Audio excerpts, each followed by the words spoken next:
Hello, everybody. Charlie Gipple here, the CEO of CG Financial Group. This week is going to be a fun week. I know that you've marked your calendars because you're so excited. It is Life Insurance Education Week. And of course, I'm being a little facetious because, I didn't even know I was going to do Life Education Week until I woke up this morning. So there's no way for you to mark your calendar. Now, what is Life Insurance Education Week? Here's what I've done is I've chosen 5 different topics for each business day of this week. Today, we're going to talk about term insurance. Tomorrow, going to talk about whole life insurance. Wednesday, going to talk about universal life. Thursday, going to talk about guaranteed universal life insurance, or what I affectionately refer to as PERM, term, as in like permanent coverage, except price like term insurance. It's very cool, used for a lot of estate planning scenarios. And then on Friday, going to talk about indexed universal life insurance, one of my favorite areas of the life insurance world. Now, here's what I'm going to do within each of those sessions, so to speak. Number 1, I'm going to do 4 different things. Number 1, what is it? Number 2, what are the pros? Number 3, what are the cons? And number 4, what to look out for if you look to purchase one of these types of products. Now, remember, as I go through these, click like and click share. Why? Because, outside of educating your family and friends, what else happens is if you click like and share for all 6 of these videos this week, the 5 that I'm going to do here, plus the one that I already did that you can see in my stream there. If you do that for all 6 of these, what we'll do is we'll enter your name into a hat for a drawing at the end of the week for a $50 Amazon gift card. You know, $50 is not that big of a deal, but neither is clicking like and share. So I guess $50 is kind of commensurate with the effort there. Plus, you're educating your friends and family. So what is this? As a segue into the term conversation, what is this? This is what I'll call my death probability chart, right? So the further to the right we go, the higher the probability it is that we're going to die, right? Somebody who's age 80 has a higher probability of passing away than somebody who's age 40, for instance. Now, I know you've already picked this up, is a couple of anomalies here, right? Right here you have when somebody is just born. I mean, you are 0 years old, you're like 2 minutes old. The probability of mortality is higher than if you were, say, like 1 year old or 6 months old, right? Why? Because you're very fragile. Well, then you kind of hit a point of stabilization, maybe around 4 or 5, but then you start the aging process. Now, late teens, what happens in your late teens? Well, if you were like me, you're an idiot when you're in your late teens, right? Early 20s. You do stuff that can kill you. So you get a little bump there, goes back down, and what you see is a normal aging process. Now, it is no secret that outside of this stuff over here to the left, that life insurance companies charge in a very similar pattern as mortality, right? In other words, if somebody who's age 20 has a probability of dying right here, and if that insurance company has a $100,000 life insurance policy that this person bought from them, then you can bet that they're going to charge that 20-year-old a lot less than what they would charge a 60-year-old. So you also see premiums increasing the older that we get, right? So you might as well scratch that out. You can scratch that out and put like price or premium on your life insurance policy, right? So this 20-year-old who took a $100,000 policy out, if that person were to pay for life insurance just a year at a time, 1 year at a time, what would you see happen with that price? Well, the 20-year-old would pay whatever, $10 a month in that year. Well, the next month it may go up, or the next year I should say, it may go up to $12 or $15 or something like that. But what you would see if you had kind of annual life insurance coverage, and there are acronyms out there for it, ART, annual renewable term. I won't get into all that, but if you paid for life insurance each year at a time, that is effectively what would happen is you would get a notification from the carrier saying, hey, your premium's going up once again. And by the way, many times that person, I'm not going to go into that, but your premium would increase each and every year, right? Well, the notion of term insurance is this, is okay, let's take some terms, some periods of time, such as the most popular ones are 10 years, 15 years, 20 years, 25 years, 30 years, for instance.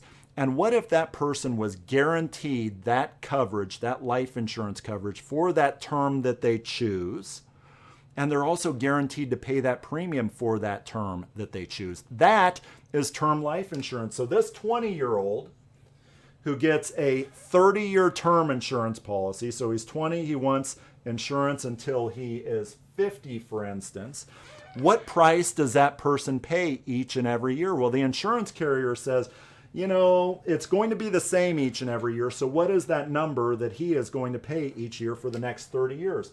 And what you would see there is probably about the midpoint from what his true mortality is going to be and what his true mortality is today, probably about a midpoint there, right? It's the average, and that's a very simplified way of looking at it. But what he's doing is in the early years, he is overpaying for his coverage, but in the later years, he is underpaying for his coverage. But to the carrier, that all pans out, right?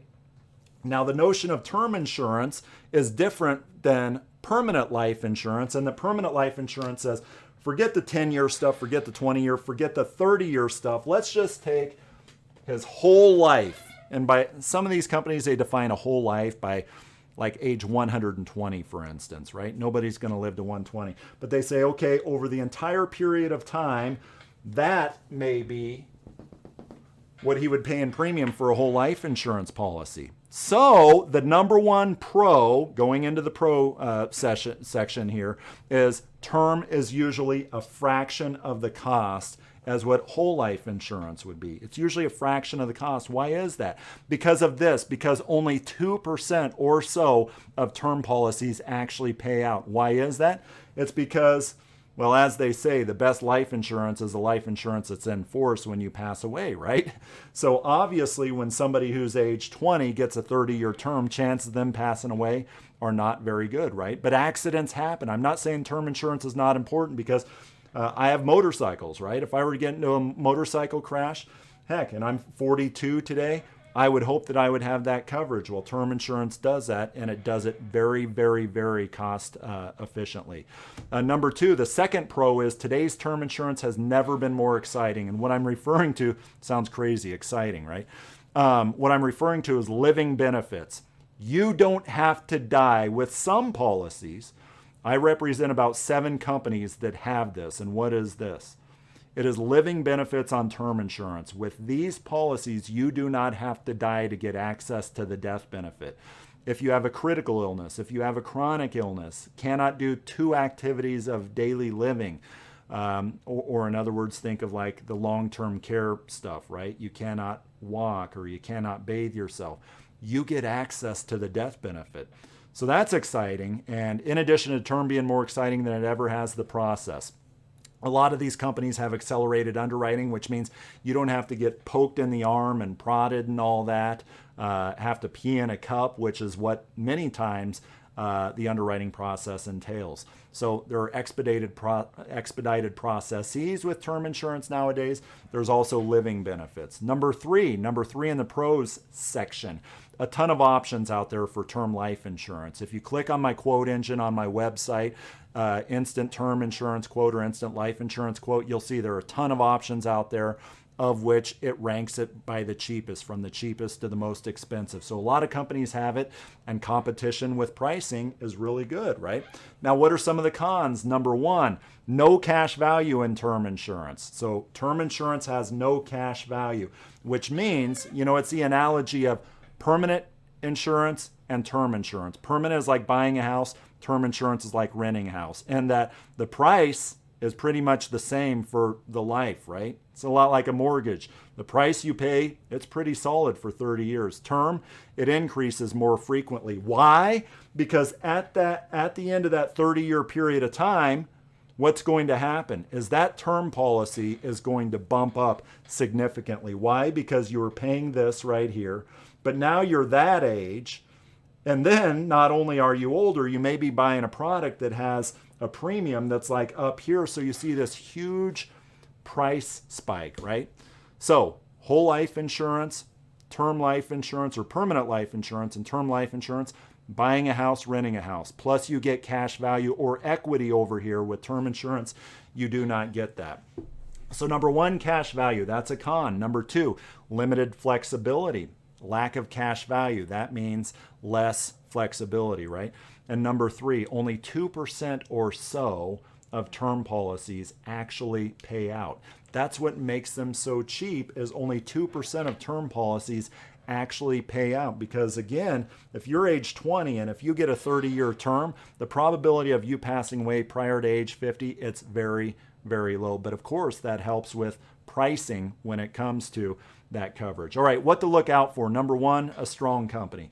Always look for strong companies when it comes to long-term commitments. You're making a long-term commitment, right? This is 20 years, 30 years, maybe even whole life. Make sure the company's around when the death benefit needs to be paid out.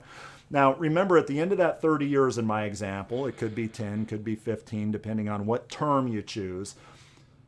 What's going to happen? What's going to happen is you could lose your coverage, right? You could lose your coverage at the end of that period of time, or if the policy is convertible into a permanent policy, that's a good thing. Look for term policies that are convertible into a permanent policy. And what conversion privileges mean is if between now and 30 years from now, let's say you got some serious illness, some serious permanent illness, what convertibility means is in that 30th year, for instance, or even before that, what the company does is they say, okay, so based off of your health class, when you first got that term insurance, based off of your health class, you were super preferred, for instance. Yes, you're a little older now, so we'll take that age into consideration, but it doesn't matter if you're uninsurable today, because you know what? Based off of what your health class was there, we will insure you. We will move you over. We will convert you to a permanent policy at the health class that you were 20 years ago, 15 years ago. Convertibility privileges is something do not get a term life insurance policy unless it has good convertibility privileges. And there are some also gotchas within which products you can convert to with that carrier. That is why you deal with financial professional here. And living benefits. What to look out for living benefits when it comes to these products, because if these living benefits don't cost anything to add to the product, why not get them? That is term life insurance. We went about an inch deep and a mile wide there, but let me know if you have any questions. Again, click like and share, and we'll get more of these coming tomorrow, Tuesday. Talk to you later.